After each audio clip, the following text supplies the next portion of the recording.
जनाब prime minister साहब। 10 अप्रैल 2022 एक तारीख साज दिन था जब पहली मर्तबा पाकिस्तान की तारीख में आइन और कानून की रूह के मुताबिक अदम एतमाद की करारदाद कामयाब हुई और आइन के मुताबिक इस ऐवान की मंशा और वोटों के मुताबिक एक नई हुकूमत मार्ज़ वजूद में आई। ना दीवारें फलांगी गईं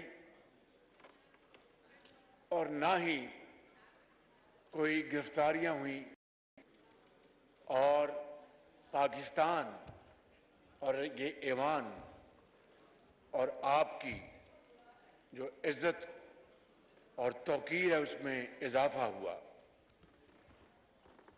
जनाब स्पीकर, मैं आज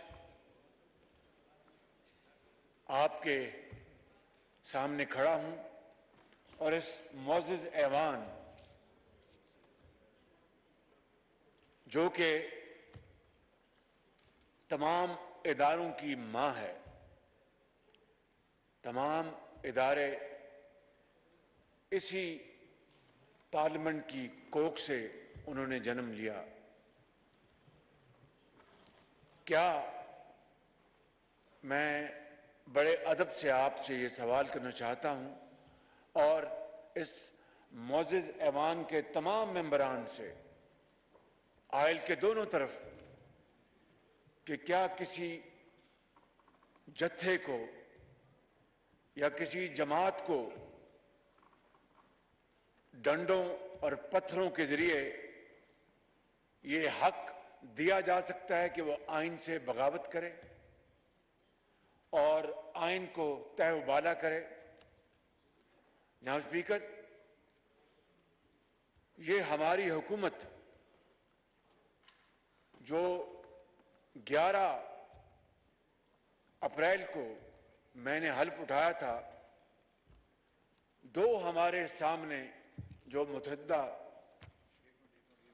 जो पार्टियां जो इसका हिस्सा हैं, दो हमारे सामने अहदाफ थे। एक शफाफ तरीके से आइंदा इलेक्शन हो, जिसका आज यहां पर बिल पेश किया गया और मैं मुबारकबाद देता हूं इस हाउस को कि उन्होंने आज ये बिल पास करके आइंदा के लिए शफाफ इलेक्शन की बुनियाद रख दी है। और उसके लिए तमाम मैं कायदीन और मेंबरान का न सिर्फ शुक्रगुजार हूं बल्कि मुबारकबाद पेश करता हूं और आपका भी बहुत शुक्रगुजार हूं जनाब स्पीकर कि आपने बड़े अच्छे अंदाज में आज इनके ऊपर आपने बहस करवाई। और दूसरा जनाब स्पीकर हदफ ये था और है कि हम जो डूबती हुई हमारी मईशत है, जो हचकोले खा रही है, उसको हम सब मिलकर उसको हम शबाना रोज मेहनत करके हम उसको किनारे पर लगाएं।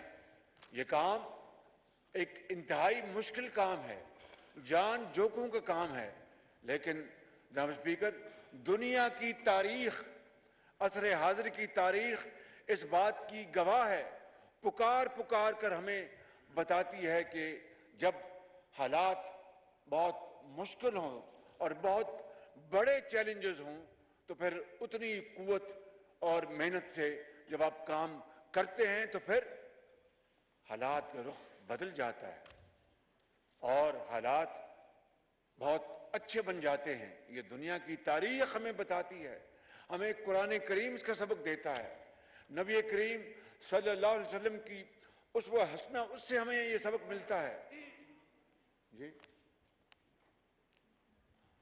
तो मैं समझता हूं जनाब स्पीकर कि ये है वो दो आहदाफ जिसके लिए मैं और हमारी मौजूद टीम के मेंबरान जिसके लिए दिन रात मेहनत कर रहे हैं। तो क्या जनाब स्पीकर, इन हालात में जब पिछली हुकूमत ने मईशत का बेड़ा गर्क कर दिया और आज जब हम उसको ठीक करने के लिए मेहनत कर रहे हैं, उसका फल तो अल्लाह ताला ने देना है, तो क्या फिर किसी फितना फसाद और अनारकी की गुंजाइश है? क्या फिर दोबारा धरनों की गुंजाइश है? मैं आपको 2014 में लिए चलता हूं जनाब स्पीकर, इस मौजूद ऐवान को, कि जब यहां पर डी चौक में धरने हो रहे थे और जनाब स्पीकर सुप्रीम कोर्ट के दीवारों पर मैले कपड़े वहां पर रखे गए थे और जनाब स्पीकर कब्रें खोदी गई थी, कब्रें खोदी गई थी और इमरान नियाजी गला फाड़ फाड़ कर कह रहे थे कि जाओ उस वक्त के वजीर आजम का गला पकड़ के लाओ और उनको यहां पर लेके आओ।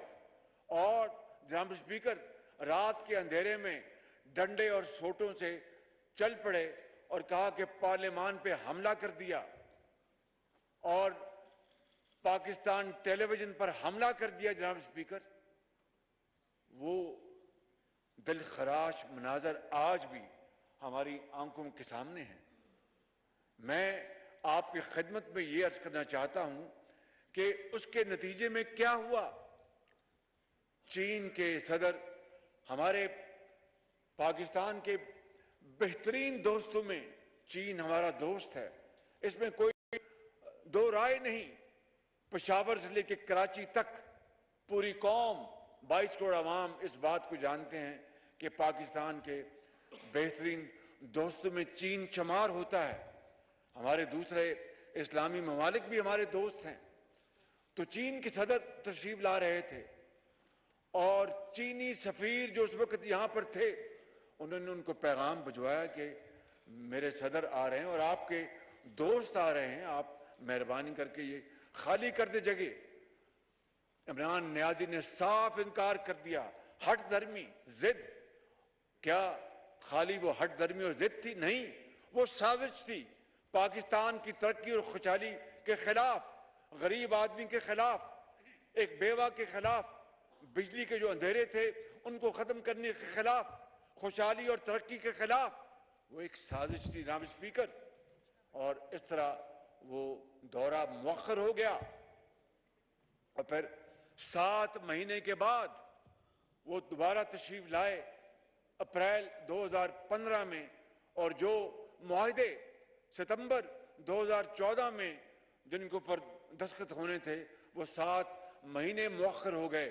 इसलिए कल जब मैं कोरोट में था, जो 720 मेगावाट का पन बिजली का मंसूबा है, आपसे बेहतर कौन जानता है, आप खुद इसके मिनिस्टर रहे हैं और वजीर आजम भी रहे हैं।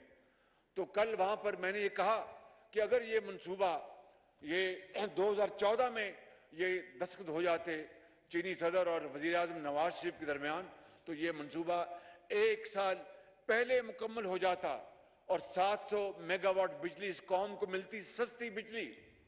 लेकिन उसके बावजूद मैं समझता हूं कि कल चीनी कंपनी के चेयरमैन ने मेरी दरखास्त पर यह कहा, मैंने कहा कि जब तक सीओडी, आप जानते हैं कि सीओडी के क्या मानी है कि कमर्शियली ऑपरेटेड डेट,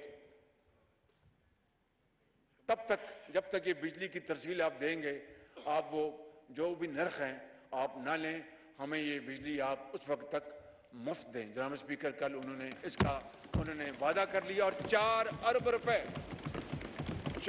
अरब रुपए इस कौमी खजाने में, वजीर खजाना यहाँ पर मौजूद हैं जिनको खाली खजाना मिला है, 4 अरब रुपए का फायदा पाकिस्तान को हुआ। और 4 अरब रुपए का क्या मतलब है? इसका मतलब यह है कि आप 4 अरब रुपए का कोई कैंसर का अस्पताल बना लें, कोई 4 यूनिवर्सिटियां बना लें, या फिर बलूचिस्तान के दूर अफ्तादा इलाकों में आप वहां पर सोलर का कोई प्लांट लगा लें, या फिर आप गरीब और मोहताजों के लिए आप उनकी दवाई और इलाज का इंतजाम करा लें। जनाब स्पीकर, ये कौम इस वक्त बहुत दुखी कौम है। इस कौम के जिस्म पर बहुत गहरे जख्म लग चुके हैं। पिछले 3.5 सालों में, पौने 4 सालों में गाली गलोच के अलावा कुछ नहीं हुआ। मैं नाम नहीं लेना चाहता। मेरे साथ कल जो मुसाफिर जो अपने सफ़र कर रहे थे, ऑनरेबल ये मिनिस्टर अपना एहसन इकबाल साहब थे और हमारे इंजीनियर साहब थे, वो यहाँ पर मौजूद खुर्रम दस्तगीर, उनको एक शख्स ने कहा, वो जुमला कहा, मुझे बखुदा गो के हमारी वो सियासी मुखालफत है, सियासी मुखालफत होती है, दोस्ती भी होती है पीटीआई से। उसने कहा कि उस दौर में बहुत वक्त ज़ाया हुआ। मेरा दिल पसीज गया। एक बतौर पाकिस्तानी के मुझे बेपना शर्म आई कि क्या आज हमें यह भी ताना सुनना पड़ रहा है ऐसे लोगों से जो कि पाकिस्तान के मुरब्बे और पाकिस्तान के दोस्त हैं। जनाब स्पीकर, यकीन करें कि कौमों की जिंदगियों में बड़े बड़े मुश्किल वक्त आते हैं, लेकिन इस तरह की तानाजनी कि पिछले दौर में कुछ नहीं हुआ और वक्त ज़ाया हुआ, मैं समझता हूं कि ये कायदे आज़म की रूह को तड़पाने के मुतरादिफ है। लाखों मुसलमानों ने जो इस मुल्क के लिए शहादत दी, पाकिस्तान के लिए, उनकी रूहों को दुख देने के मुतरादिफ है। और मैं समझता हूं कि आज अगर हम ये सब मिलकर, यहाँ पर जो मेरे अपना बैठे हैं, हमारे मोहतरम इस तरफ बैठे हैं, पीछे बैठे हैं, मिलकर जब इस कश्ती को दोबारा लगाने की कोशिश कर रहे हैं, तो फिर ये धरने हो गए और फिर जलाओ और घराव की तहरीक का पैगाम दिया गया और खुलेआम कहा गया कि मैं हर तौर डी चौक पहुंचूंगा। जनाब स्पीकर, मैं आपसे ये अर्ज करना चाहता हूं कि जो इस तरह जो शख्स 3.5 साल गाली गलोच उसका ओढ़ना बिछौना था, दिन रात वो अपना ऑपोजिशन को चोर और डाकू कहना और फिर गुलों को और गुलदस्तों को उसको मस्मार कर दिया, उसको अपना क्या कहते हैं जी, उसको बेजान कर दिया, उसको मसल दिया और आज फिर दोबारा उसी वही 2014 की जो इंतहाई दिलखराश वाकयात की उसको दोबारा ज़हनों में ताज़ा हो रही याद उसकी। जनाब स्पीकर, ये तारीख को अगर दोबारा दोहराने दिया गया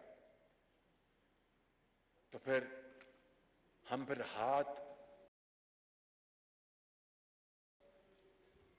रह जाएंगे और कुछ नहीं बचेगा। वो बड़ा मशहूर है वो, अब पछतावे क्या होवत जब चिड़ियां चुग गई खेवत। जनाब स्पीकर, मैं आपको ये अर्ज करना चाहता हूं कि अदलिया और इदारों को किस तरह बदनाम किया जा रहा है, किस तरह बदनाम किया जा रहा है। जनाब स्पीकर, जब कल एक फैसला आया सुप्रीम कोर्ट का, क्या हम में से किसी ने एक लफ्ज भी कहा उनकी शान के खिलाफ या एहतराम को गुस्ताखी की? इनके बारे में मशहूर नहीं, तारीख गवाह है कि खुद कहा कि फलां चीफ जस्टिस मेरा केस सुने तो मैं तैयार हूं। और ये अल्लाह का करना ऐसा हुआ कि वही चीफ जस्टिस जिनका उन्होंने नाम लिया था, उन्होंने फैसला उनके खिलाफ दिया तो उनके खिलाफ दुश्मनाम तराजी शुरू कर दी। ये एक वाकया नहीं, 2 वाकयात हुए, 2 वाकयात। ये तारीख गवाह है, मैं कोई आराम कहानी नहीं सुना रहा। और अगर इनके हक में फैसले तो सब अच्छा है, अगर खिलाफ तो फिर इदारों को गालियां, अदालत उज़्मा को गालियां और पाकिस्तान के खिलाफ साजिशें। जनाब स्पीकर, ये ड्रामा कब तक रचाया जाएगा? ये कौम दुखी कौम है, कब तक ये बर्दाश्त करेगी? और कब तक तरक्की और खुशहाली का सफर जो है वो अपना बिल्कुल जाम होकर रह जाएगा? आखिरकार हिंदुस्तान, एक मुझे मिसाल नहीं देनी चाहिए मगर दुखी दिल से दे रहा हूं कि हिंदुस्तान, जनाब स्पीकर, वो जमाना था कि हम पाकिस्तान कई हवालों से उससे आगे थे और कई हवालों से वो हमसे आगे थे। ये कंपटीशन था बिल्कुल। आपको याद है कि 90 की दिहाई में पाकिस्तानी रुपए की कदर हिंदुस्तान के रुपए की कदर से ज्यादा थी। ये it is an irrefutable evidence, fact, इसको कोई नहीं झुठला सकता। इसी तरीके से जनाब स्पीकर जानते हैं कि 90 की दिहाई में पाकिस्तान की जो मईशत है उसको आजाद किया गया, हिंदुस्तान ने हमें कॉपी किया, उसने हमें कॉपी किया। आज हिंदुस्तान की जो आईटी की जो एक्सपोर्ट है वो तकरीबन 200 अरब डॉलर, और पाकिस्तान की जो आईटी की एक्सपोर्ट है वो सिर्फ 1.5 अरब डॉलर। कहां हमने अपनी इकोनॉमी को बिल्कुल आजाद छोड़ा, तमाम कदरें खत्म की, हिंदुस्तान हमें कॉपी करता और फिर मानता भी है। उसको वजीर खजाना ने कहा कि ये फैक्ट है कि पाकिस्तान का मॉडल हमने कॉपी किया है। जहां स्पीकर आज तक सुनते आए स्कूलों में कि साउथ कोरिया ने पाकिस्तान का जो 5 ईयर प्लान उसको चुराया और वहां पर इंप्लीमेंट कर दिया। हमारे प्लान लोग चुराएं और इंप्लीमेंट करें और हम प्लान बना के उसकी तबाही कर दें। ये जनाब स्पीकर, ये संगीन मजाक अब मजीद जारी नहीं रह सकता, इसको खत्म होना होगा। और जनाब स्पीकर, हम सियासतदान हैं, सियासतदान मिलकर बात करते हैं, तलखियां होती हैं, उसको गुफ्तगू के जरिए उसको नेगोशिएट करते हैं, और कभी तल्ख नवाई भी होती है, सब्र और तहम्मुल से बर्दाश्त करते हैं। लेकिन अगर मैं ना मानूं और फिर बंदूक उठा लूं, परसों लाहौर में जो असलहा जो पकड़ा गया था वो किस काम के लिए था? वो इस्लामाबाद आ रहा था और एक सिपाही जो फर्ज की अदायगी में उसने जामे शहादत नोश किया, जनाब स्पीकर, उसके बारे में पीटीआई के सरदार ने क्या कहा? अभी स्पीकर, देखती आंख ने और सुनते कानों ने कभी इस तरह का मंजर नहीं देखा कि एक शख्स in the line of duty वो शहादत कबूल करे, उसके सीने पे गोली लगे और उसके ऊपर तंज की जाए।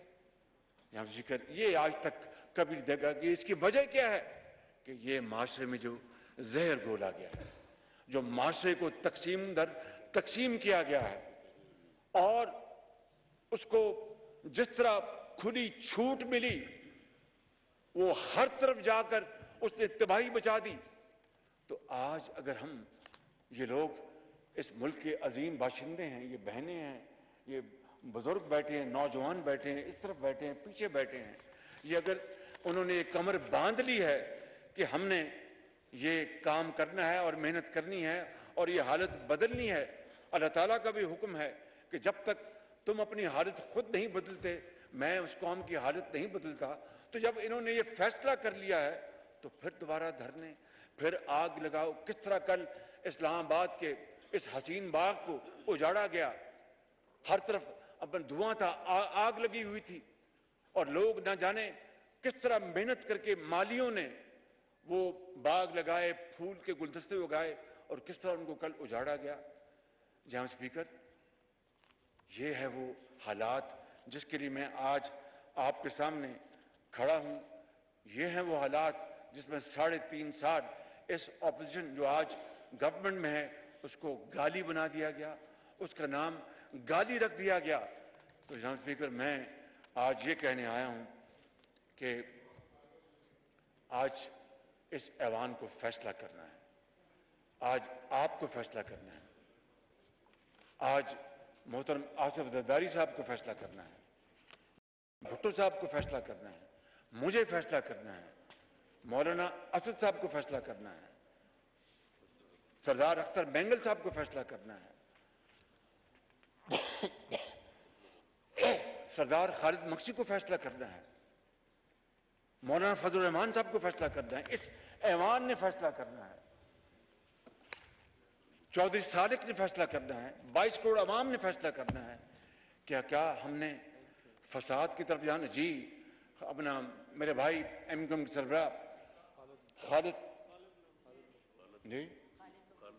खालिद मकबूल सदीकी साहब ने फैसला करना है कि क्या हमने फितने का रास्ता रोकना है या फिर इसकी इजाजत देनी और पाकिस्तान को अपने हाथों से खुदा न खास्ता तबाह होते देखना है। जनाब स्पीकर, मैं ये बात कर चुका कि किस तरह 2014 में इस मुल्क के मार्च को तबाह किया गया। और जनाब स्पीकर, आपको याद होगा कि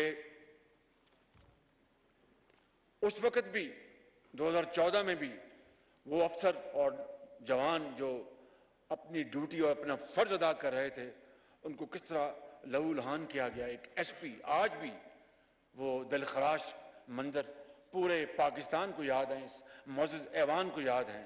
और 126 दिन डी चौक पर तमाशा लगा रहा और खूनी मार्च के ऐलानात होते रहे।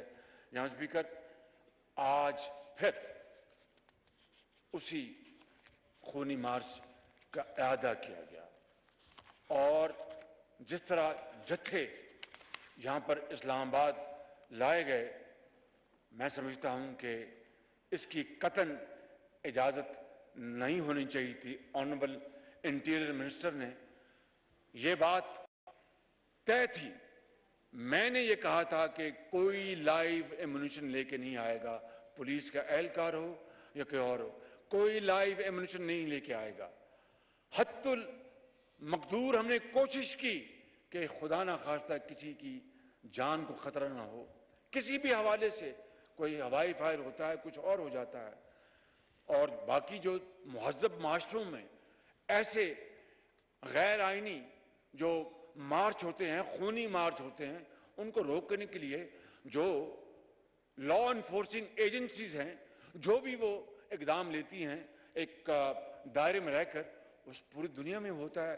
आंसू गैस है, रबर बुलेट्स हैं, कंटेनर्स हैं, वो सारा इंतज़ाम किया गया। मगर उसके बावजूद भी जनाब स्पीकर के इस बात के पेश नज़र कि खुदा न खास्ता कोई जानी नुकसान ना हो जाए, हमने बहुत एहतियात बरती।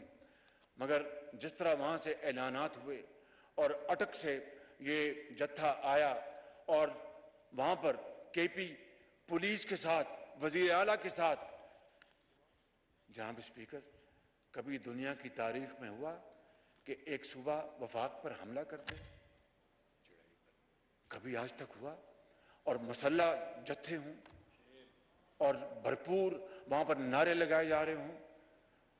जहां स्पीकर, एक सूबे की हुकूमत के सरबराह और उनकी पूरी मावनत से वफाक के ऊपर कल हमला किया गया। जहां स्पीकर, ये बात किसी मुहज़्ज़ब माशरे में इसकी इजाज़त नहीं दी जा सकती। और बिलियन ट्री के झूठे नारे लगाने वालों ने किस तरह कल दरख्तों को यहां पर जड़ों से काटा, पौधों को काटा, उनको मसल दिया गया। जी आग लगाई, जलाया, बिल्कुल ठीक कहा आपने। तो ये है वो सवाल जनाब स्पीकर, जिस तरफ न सिर्फ मैं आपकी तवज्जो दिलाना चाहता हूं बड़े अदब से, बल्कि आज इस मुअज़्ज़ज़ पार्लियामेंट को इसका जवाब देना है कि क्या हमने तखरीब की तरफ जाना है या तामीर की तरफ जाना है, पाकिस्तान को बनाना है या खुदा न खास्ता पाकिस्तान को बिगाड़ना है, बेवा और यतीमों के सरों पर दस्ते शफ़क़त रखना है या फिर उनको अल्लाह के सहारे और अवाम के जो अंधे थपेड़े हैं जो इस दुनिया के, उनके हवाले करना है। अल्लाह ताला तो हर एक का मालिक है, लेकिन उसी का हुक्म है कि दानिश से काम लो, हिकमत से काम लो, अकल से काम लो। ये तो फैसला हमने करना है कि मस्जिद की तरफ जाना है या जिस तरह मौलाना साहब आज फरमा रहे थे, या फिर एक खुदा न खास्ता क्या खाने में जाना है। ये तो फैसला हमारी अकल और दानिश ने करना है। तो क्या हमने तबाही का रास्ता इख्तियार करना है या हमने पाकिस्तान को बनाने का रास्ता इख्तियार करना है? जनाब स्पीकर, मैं इस मौके के ऊपर इस्लामाबाद की police, rangers, FC, traffic police, इंतजामिया और तमाम उन लोगों को और इदारों को जिन्होंने कल इस गैर आईनी और इन जत्थों को रोकने के लिए और पाकिस्तान के और बच्चियों और माँओं और बेटों और बुजुर्गों को बचाने के लिए, उनकी इमलाक को बचाने के लिए जो उन्होंने कल फराइज इंतहाई ईमानदारी से अदा किए, मैं उन सबको अपने इस पूरे ऐवान को तरफ से उनको हदिया तबरीक पेश करता हूँ।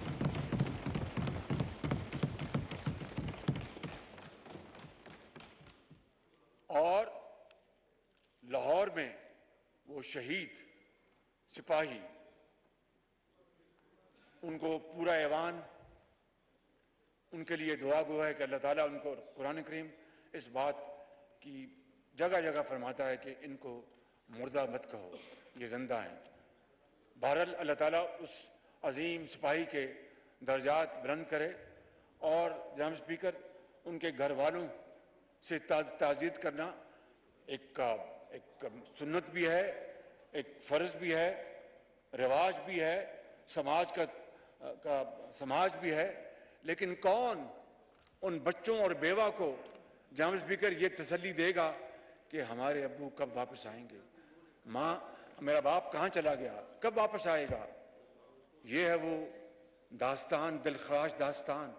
और उम्रें गुजर जाएंगी, वो बच्चे और बेटियां और वो बेवा अपने खामन को और वो बच्चे अपने वालिद को भूलेंगे नहीं। और फिर उसके ऊपर जख्मों के ऊपर नमक छिड़कना, इससे बड़ी जुल्म और ज्यादती की बात जनाब स्पीकर नहीं हो सकती। मैं आज उस शहीद के लिए भी वफाक की तरफ से और जो हमारे लाइन ऑफ ड्यूटी में जो लोग बच्चे बेटे हमारे जख्मी हुए हैं, उनके लिए मैं वफाक की तरफ से एक पैकेज का ऐलान करता हूं ताकि इनका हौसला बढ़े, इनकी हौसला बढ़े, इनको हिम्मत हो कि हर अच्छे काम के लिए हुकूमत वक्त उनकी पुष्ट पर है। जहां स्पीकर, शहीदों के जाने का दुख, उनके अहला खाना से हम सब ताज़ियत करते रहेंगे, दुआ भी करते रहेंगे। मेट्रोस की तामीर भी फिर हो जाएगी, हमने पहले भी तामीर की थी, इन्होंने तखरीब की, फिर हम तामीर करते जाएंगे। जितनी बार ये जलाएंगे हम उसको दोबारा बनाते रहेंगे।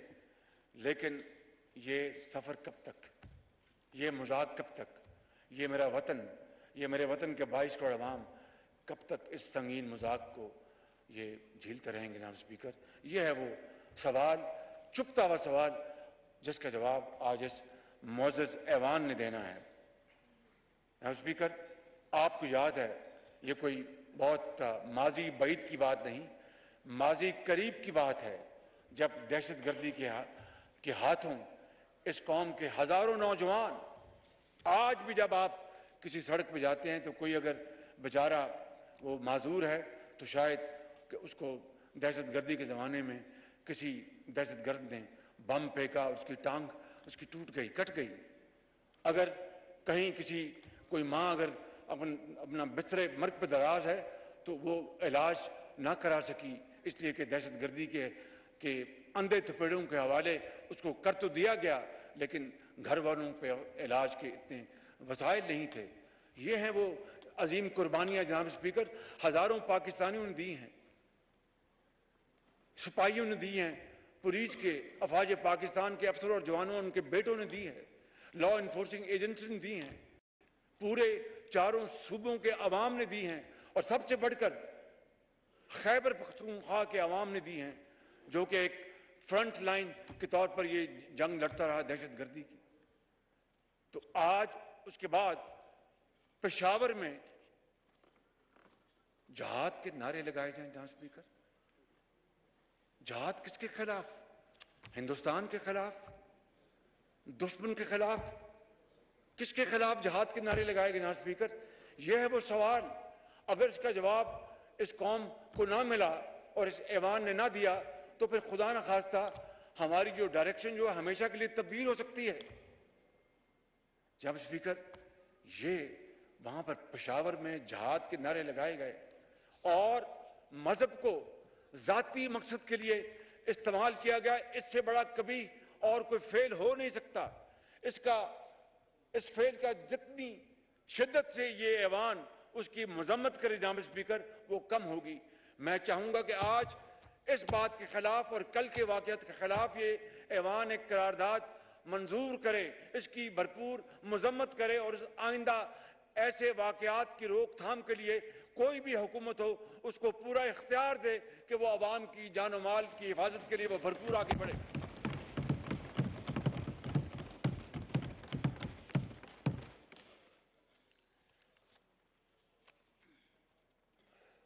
और जनाब स्पीकर,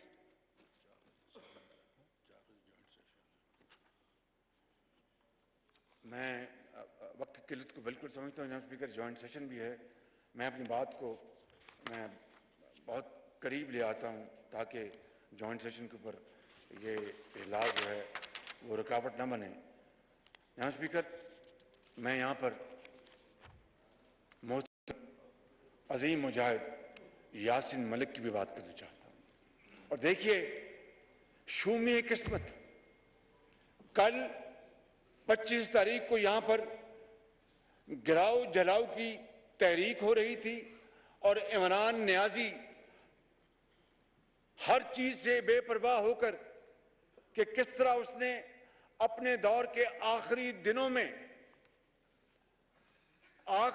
में सब्सिडी न होने के बावजूद, वसाइल न होने के बावजूद तेल और पेट्रोल की कीमतें जो आज दुनिया भर में आसमानों से बातें कर रही हैं, उसकी कीमतें कम करके हमारे लिए एक बारूदी सुरंग बिछा गया ताकि जब ये आएंगे तो इनको अगर कीमतें बढ़ानी पड़ेंगी तो मैं 25 तारीख को इसका एक और मैं शोशा छोड़ूंगा कि देखो मैंने तो कीमतें कम की थी और इन्होंने बढ़ा दी। जनाब स्पीकर, सवाल ये पैदा होता है कि इस इमरान नियाजी को ये क्यों तौफीक न हुई कि पिछले 3.5 सालों में किसी गरीब के मुंह में नवाला डाल देता, किसी के लिए दाल सस्ती करता, किसी के लिए आटा सस्ती करता। इसने, मैं बिला खौफ तरदीद आपकी खिदमत में अर्ज करना चाहता हूं कि जहां पर अस्पतालों में पाकिस्तान में दवाइयां मुफ्त मिलती थी, इसने बंद कर दी। जहां पर इलाज मुफ्त मिलता था, इसने बंद कर दी। जहां पर एक्सरे फ्री थे, इसने बंद कर दिया। PKLI को तबाह कर दिया। और जनाब स्पीकर, जो हेपेटाइटिस के लाखों मरीज हैं इस मुल्क में, वहां पर फ्री इलाज था, उसको बंद कर दिया, जिंदगी तंग कर दी। मैं समझता हूं कि इसके बाद भी कोई आपको सबूत चाहिए कि ये शख्स असल में ये अपने लिबादे में पाकिस्तान की खुशहाली और तरक्की का दुश्मन है, उसका साथी नहीं है।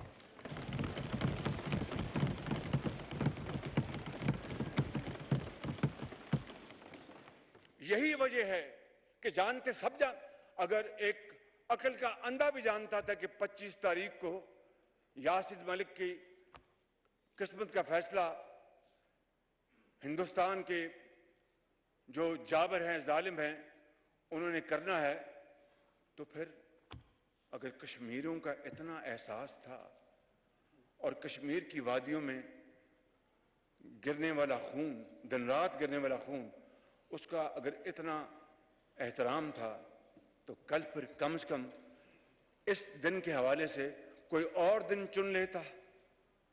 परवाह नहीं थी कश्मीरियों की, सब झूठ, कोई परवाह नहीं थी उनकी, उन शहीदियों की कोई परवाह नहीं थी, कोई परवाह नहीं थी, कोई एहसास है। पत्थर दिल जो शख्स, और मैं ये हकायक पर मबनी बात कर रहा हूं जनाब स्पीकर, मुझे आदत नहीं है कि मैं एग्जेजरेट करूं या खुदा न खास्ता कोई ऐसी बात करूं जिसका मुझे शर्मसारी हो। इंसान है, गलती तो हम सबसे होती है। वो शख्स जो इनकी पार्टी के फाउंडर मेंबर थे, मैं आपको ये मिसाल इसलिए दे रहा हूं कि आप मेरी गुजारिश को करीब से समझ सकें। उनका नाम था हक साहब, क्या नाम था उनका? नईमुल हक। He was one of the founding member of this party. जहां स्पीकर, उनका कराची में इंतकाल हो गया, ये उनके जनाजे पे नहीं गए। अगर वक्त नहीं था मिला गाली गलौज के अलावा, क्योंकि दिन रात गाली गलौज करते थे, वक्त नहीं मिला था तो घर जाकर कहीं फातिहा कह लेते, ये वहां नहीं गए। जिस शख्स का ये आलम हो कि इतना पत्थर दिल हो कि परवाह तक ना हो एक ऐसे साथी की जिसने पीटीआई की बुनियादें रखी, उसकी बुनियाद में सीमेंट डाला, गारा डाला, तो कश्मीरियों की ये किस तरह परवाह करेगा? अगर ये वाकई पीटीआई के लीडर था और पाकिस्तान की इज्जत वकार इसको बहुत अपना अहम था, तो फिर कल यासिन मलिक के हवाले से पिछले 5 दिन से ये शोर पूरी दुनिया में मच रहा था कि उसको नाजायज सजा दी जाएगी। इसने जानबूझ के ये दिन रखा कि मुझे क्या परवाह इन कश्मीरियों की, मैंने पाकिस्तान में आग लगानी है खुदा न खास्ता और जलाओ घराव करना है, कुछ हो जाए मैं इसे बाहर नहीं आऊंगा। ये है वो मेंटेलिटी, ये है वो एक इंतहाई कभी सोच, पस्त सोच, जिसने पाकिस्तान को आज तबाही के दहाने पे नहीं, खुदा न खास्ता बिल्कुल तबाही के दहाने लगा दिया है। लेकिन मैं समझता